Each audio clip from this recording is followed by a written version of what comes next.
Esse podcast faz parte da FIO. Siga @FIO Podcasts e conheça a rede ativista de vozes. Uma boa noite. Não, gente! E aí, bicha? Quem é você?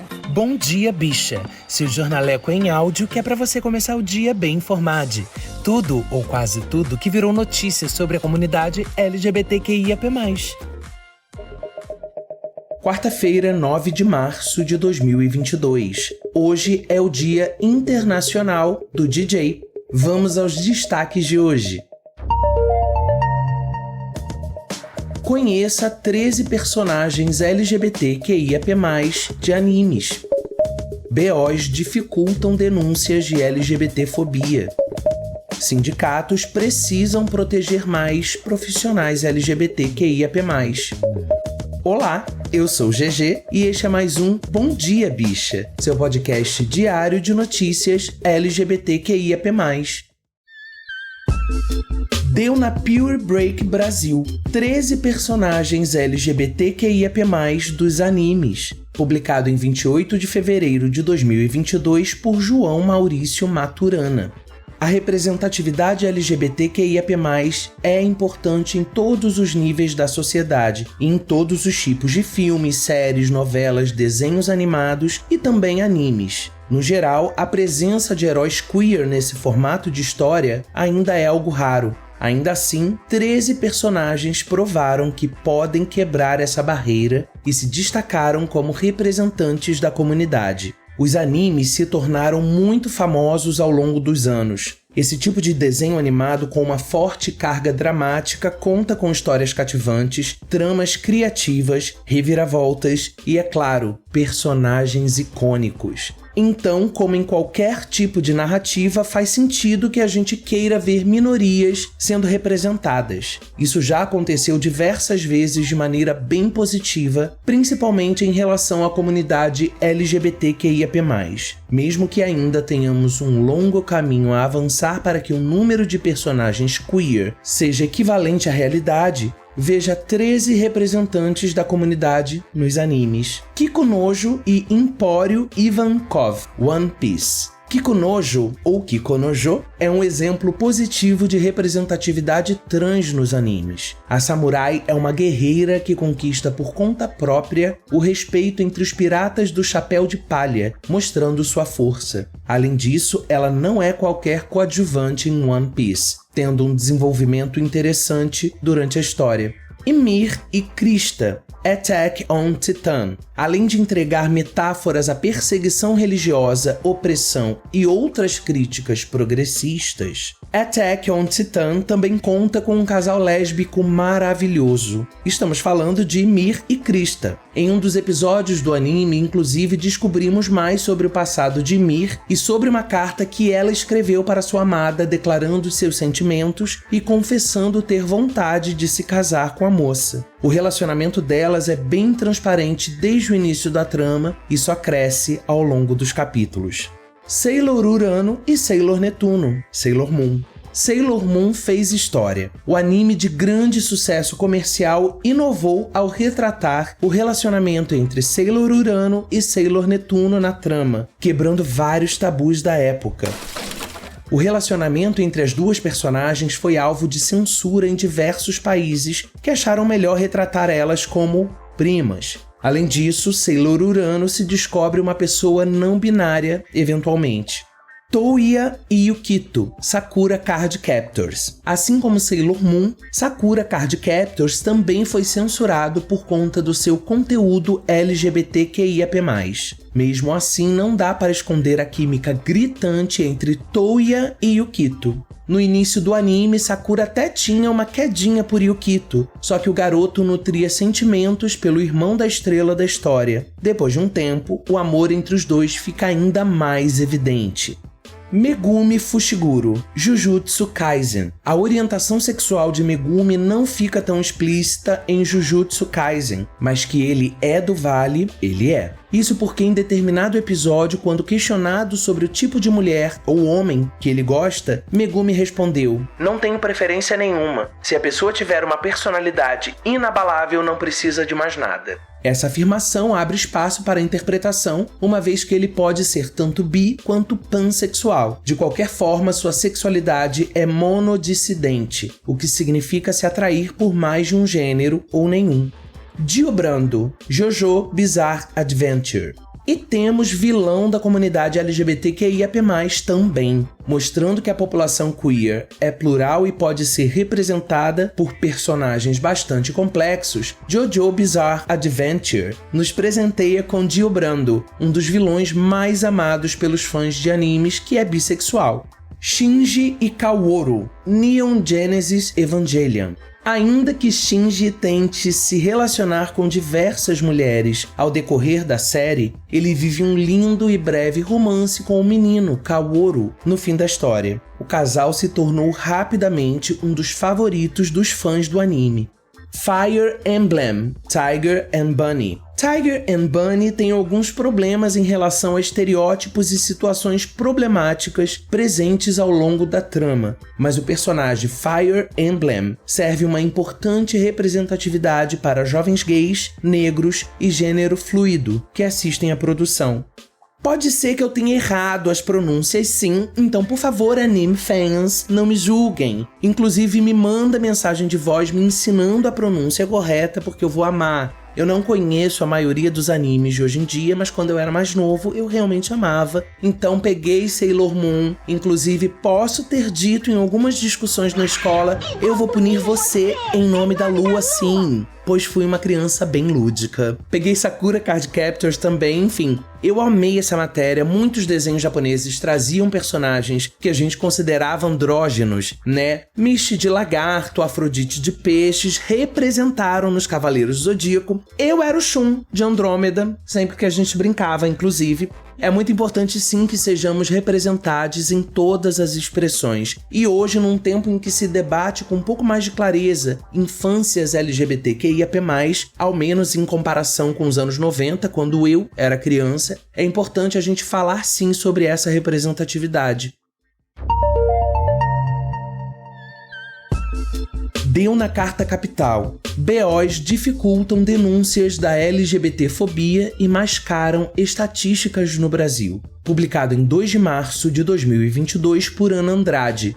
Em 2019, discriminar pessoas lésbicas, bissexuais, gays, trans, travestis e ou intersexo passou a ser crime no Brasil. Por trás de uma frase simples e direta para descrever uma vitória tão importante como esta, esteve um longo e complexo processo de articulação dos movimentos sociais brasileiros. Foram muitos os anos dedicados à luta e muitos os projetos de lei barrados no Congresso até que, em 2016, o debate foi para o Judiciário no Supremo Tribunal Federal. Naquele ano foi iniciado o julgamento conjunto de 2 ações que, em 2019, resultariam na agora tão falada criminalização da LGBTfobia ou da discriminação contra pessoas LGBT. De acordo com a decisão do STF, foram estendidas as proteções da lei antirracismo à população LGBT e também as sanções às pessoas que a descumprirem. Também como parte da decisão ficou determinado que este enquadramento da LGBTfobia vale até que o Congresso Nacional aprove uma lei específica de proteção às pessoas LGBT. Ou seja, a LGBTfobia é crime sim, mas foi por meio de uma decisão judicial e não temos hoje nenhuma lei federal de abrangência nacional que ampare uma pessoa LGBT vítima de um crime motivado pelo preconceito. De acordo com um estudo publicado no ano passado pela organização LGBT+, All Out, com o Instituto Matizes, foi identificado que, até 2019, menos da metade dos estados brasileiros tinham leis específicas para proteger quem é LGBT da discriminação. E na esfera municipal não chegavam a 30 os municípios com este tipo de lei. Na prática, isso significa que qualquer denúncia e registro de boletim de ocorrência, BO, de LGBTfobia vem acompanhada de uma série de barreiras, mais exatamente 34, de acordo com o mesmo estudo, que dificultam e, em alguns casos, até inviabilizam o processo. Por exemplo, em muitos estados não houve nenhum tipo de preparo ou treinamento de agentes policiais para acolher e compreender a situação de pessoas que foram vítimas de um crime de LGBTfobia, o que desencoraja o registro dessas ocorrências. Em outros, não existe nem a possibilidade de registrar no BO que a motivação de uma agressão foi o preconceito e não, por exemplo, uma briga de trânsito ou um roubo. O fato é que até hoje não é possível saber quantos e quais são os crimes de LGBTfobia que acontecem no Brasil. Na maior parte dos casos, essa informação não é apenas inacessível, ela na verdade nem existe.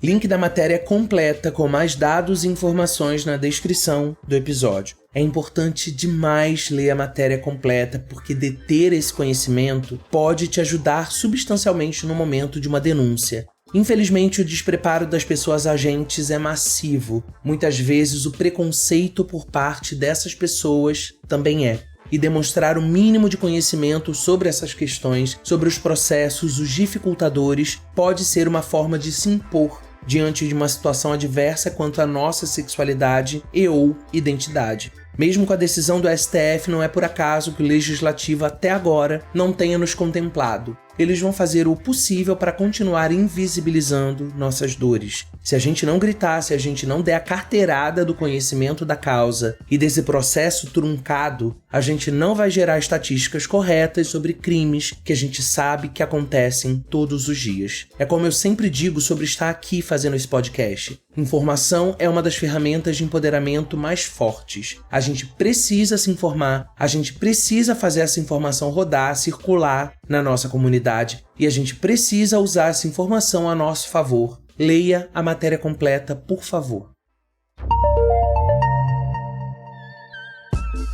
Deu na Contraficute.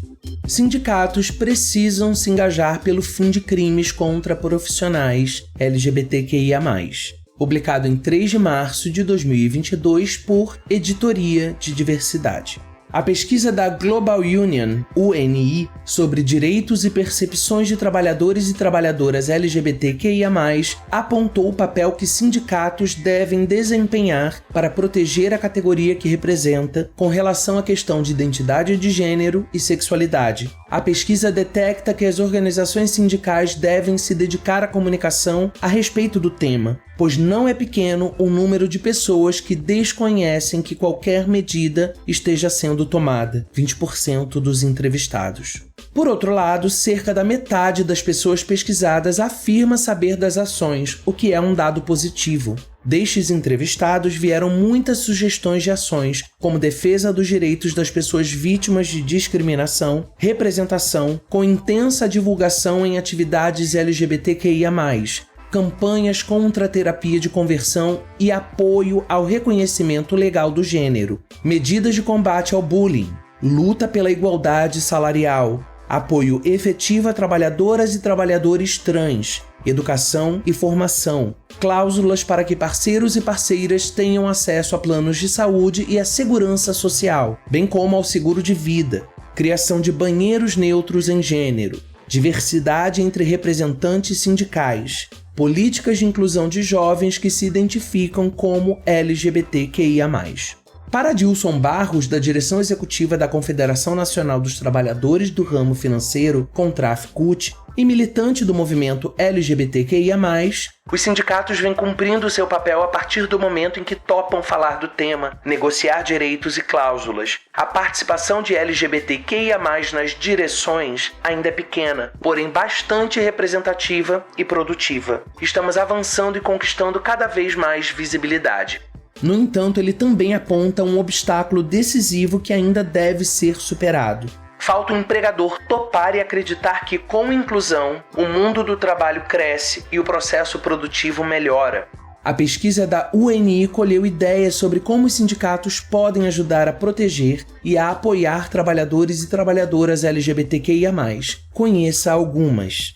Estar disponível quando alguém precisar de ajuda, oferecer ajuda quando houver problemas, oferecer cursos para empresas sobre como é a vida de uma pessoa LGBTQIA+, e como as pessoas que não são da comunidade podem ser aliadas. Conversar também a respeito do que pode ser dito e feito ou não. Ensinar as empresas como podem ser mais acolhedoras e a serem verdadeiras aliadas e não apenas aliadas performativas, o que pode ser tão perigoso como os próprios homofóbicos. Também oferecer ajuda às empresas no que se refere à formulação de regras para a real punição de comportamentos inaceitáveis. Ajudá-las a se certificar de que haja consequências para o tratamento inadequado a outras pessoas. Isso inclui garantir que o ambiente seja seguro o suficiente para que o comportamento inadequado seja realmente denunciado. Muitas situações não são denunciadas porque a vítima não confia nas pessoas que deveriam ajudá-las. Essa dica veio da Noruega. Ser o ponto de referência a ser procurado em caso de necessidade, promover medidas específicas nos planos para a igualdade, realizar avaliações periódicas de risco psicossocial para detectar situações de risco de discriminação, atualizar protocolos para a prevenção da discriminação sexual, incluindo medidas específicas para a população LGBTQIA+, veio da Espanha. Defender as mudanças sugeridas nas respostas dessa pesquisa, consultar organizações LGBTQIA+, ao tomar decisões sobre negociações ou defesa, utilizar linguagem inclusiva em termos de gênero, tratar os direitos LGBTQIA+, como expectativas mínimas, combater políticas que possam forçar pessoas LGBTQIA+, a se revelarem em locais de trabalho pouco seguros, veio da Nova Zelândia. Para que as pessoas não tenham medo de entrar em contato com os sindicatos e que estes sejam mais acessíveis a essa população, eles devem deixar claro seu apoio a essa comunidade. Os sindicatos devem acolher a comunidade LGBTQIA+, França. Várias outras dicas e sugestões estão na matéria completa, então peço que você leia, o link está na descrição do episódio.